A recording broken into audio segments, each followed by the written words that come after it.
Hello students, DCS college की online classes में सभी स्टूडेंट्स का स्वागत है। स्टूडेंट्स, हम पढ़ रहे हैं आज ये क्लास बीएससी थर्ड ईयर के स्टूडेंट्स के लिए और आज हम पढ़ रहे हैं मैक्सिमम मॉड्यूलस थ्योरम महत्तम मापांक प्रमेय।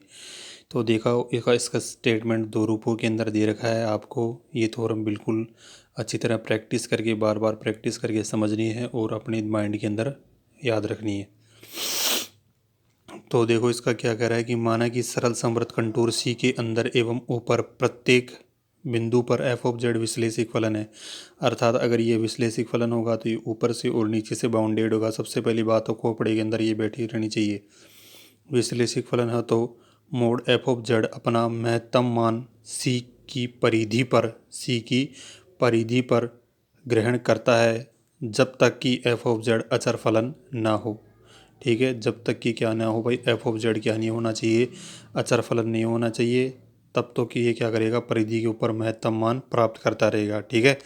और सेकंड कंटेंटमेंट इसका क्या कह रहा है, सेकंड स्टेटमेंट इसका क्या कह रहा है सेकंड में कि माना कि सरल समवृत्त कंटूर सी के अंदर एवं ऊपर की प्रत्येक बिंदु पर एफ ऑफ जेड विश्लेषिक फलन है तथा सी पर mod F of z less than equal to capital of M हो, तो सी के अंदर प्रत्येक बिंदु पर mod F of z less than capital M, और यदि सी के अंदर किसी जेड के लिए mod F of Z equal to capital M हो, तो सी के अंदर एवं ऊपर के सभी जेड के लिए mod F of Z equal to capital M होगा। तो देखते हैं स्टूडेंट्स इसका प्रूफ, अपने नोट्स के अंदर इसका प्रूफ देखते हैं। स्टूडेंट्स, आप सभी लोग ध्यान से इसका प्रूफ देखेंगे। तो देखो अपने पास में ये क्या है, एक कंटूर सी है और यहाँ पर ये एक कोई सर्किल है गामा। यहाँ पर इसका सेंटर जेड नोट है और यहाँ पर ये जहाँ टच कर रहा है यहाँ पर इसका ये पॉइंट जो है जेड है और यहाँ पर इसकी रेडियस क्या है, स्मॉल ऑफ आर है। तो अपने इसके अंदर जो ये है अपने पास में उसके बारे में थोड़ा सा लिख देते हैं कि दिया गया फलन एफ ऑफ जेड क्या है, विश्लेषिक फलन है। ये आपने इसमें थ्योरम में पढ़ लिया है भी। इसलिए यह समवृत्त कंटूर सी के अंदर तथा ऊपर भी संतत होगा। अगर ये विश्लेषिक है तो क्या होगा, ये सी के अंदर और ऊपर भी, यानी सी के अदर पॉइंट अपन पॉइंट लेंगे या सी के अंदर अगर कोई पॉइंट लेते हैं तो ये फलन क्या होगा, एफ ऑफ जेड कंटिन्यूस होगा। अतः फलन अपने मैक्सिमम और मैक्सिमम मान कैपिटल एम को सी के अंदर एवं ऊपर प्राप्त करता है। माना एफ ऑफ जेड का अधिकतम मान कैपिटल एम कंटूर सी के अंदर एक बिंदु जेड नोट पर प्राप्त होता है, तब mod F of Z equal to capital M आपको सेकंड स्टेटमेंट में दे रखा था। ये जब बिंदु जेड नोट को केंद्र बिंदु लेकर एक छोटा वृत्त गामा इस प्रकार खींचते हैं कि पूर्ण रूप से सी के अंदर हो, अर्थात सी को प्रतिच्छेद न करे। ठीक है, प्रतिच्छेद नहीं कर रहा है अपन को, तब वृत्त गामा का समीकरण कितना हो जाएगा हमारे पास में, mod z minus z naught equal to r. समीकरण नंबर कितना हो गया, 2।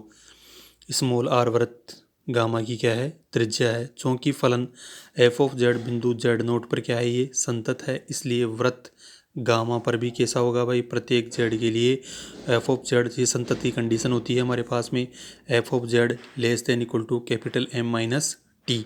तो जेड के प्रत्येक मान के लिए भी ये क्या होगा भाई, हमारे पास में सत्य होगा। ये समीकरण नंबर 3 आ गया।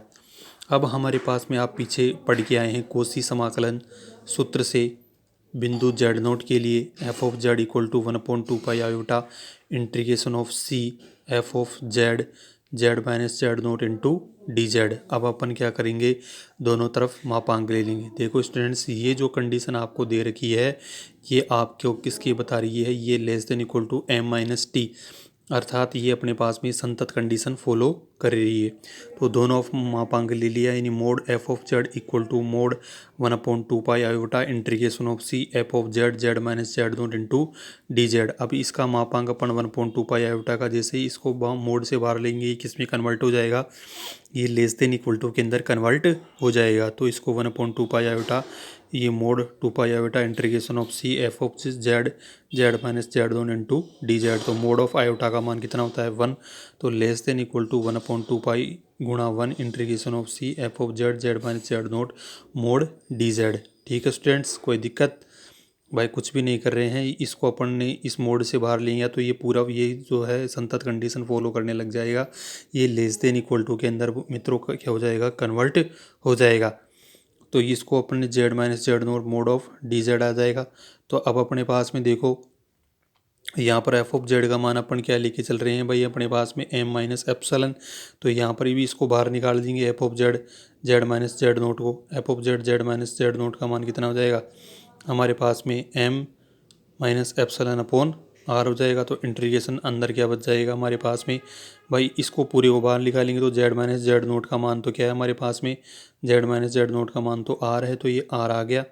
और एफ ऑफ जेड का मान क्या है, एम माइनस एप्सलन है, तो ये एम माइनस एप्सलन आ गया। इंटीग्रेशन ऑफ सी, और यहाँ पर कितना आ जाएगा मोड ऑफ डी जेड। तो मोड ऑफ डी जेड का मान कितना होता है अपने पास में, टू पाई आर होता है कि नहीं होता है, टू पाई आर होता है।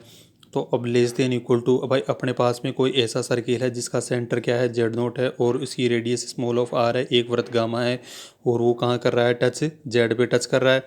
तो यहाँ से अपने पास में इसकी जो सरफेस इंटीग्रेशन होगा, यानी इसकी जो परिधि होगी वो कितनी हो जाएगी, टू पाई आर हो जाएगी अपने पास में। तो ये टू पाई आर हो गई, टू पाई आर से two pi r cancel out हो जाएगा अपने पास में। तो क्या बचेगा अपने पास में, mod F of z less than equal to M minus epsilon. तो मोड एफ ऑफ जेड को किसके बराबर लेके चल रहे थे अपन पहले शुरुआत के अंदर, कि समीकरण 1 से mod F of Z capital of M के बराबर आ रहा था, less than equal to M minus epsilon हो रहा था स्टूडेंट्स, ठीक है। तो अपने पास में क्या आ गया समीकरण 4, और समीकरण 4 से स्पष्ट है कि एक एम अपनी कम से कम एम माइनस एप्सलन में तो है, ठीक है। तो अपन देखते हैं इसकी, ये देखो समीकरण 4 से स्पष्ट है कि यह एक संख्या कैपिटल एम अपनी सी कम संख्या एम माइनस एप्सलन से कम है, जो कि असंगत है। अतः हमारी यह धारणा गलत है कि एफ ऑफ जेड का अधिकतम मान सी के अंदर किसी बिंदु पर प्राप्त होता है। फलतः मोड एफ ऑफ जेड का अधिकतम मान देने वाला बिंदु सी के परिसीमा पर होगा, यानी सी के क्या होगा, अंदर तो नहीं होगा लेकिन उसकी परिसीमा के ऊपर होगा। इसका मीनिंग क्या है स्टूडेंट्स, यानी उसकी परिधि पर होगा, ठीक है। तो ये कौन सी थी अपनी महत्तम मापांक परिमेय थी। इसका कैलकुलेशन आप इसको बिल्कुल अच्छी तरीके से पढ़ेंगे, अच्छी तरीके से याद करेंगे, और जो भी आपको इसके अंदर डाउटफुल है वो मुझसे आप पूछ सकते हैं। बाकी की थ्योरम्स अपन कल करते हैं, तब तक के लिए थैंक यू सो मच।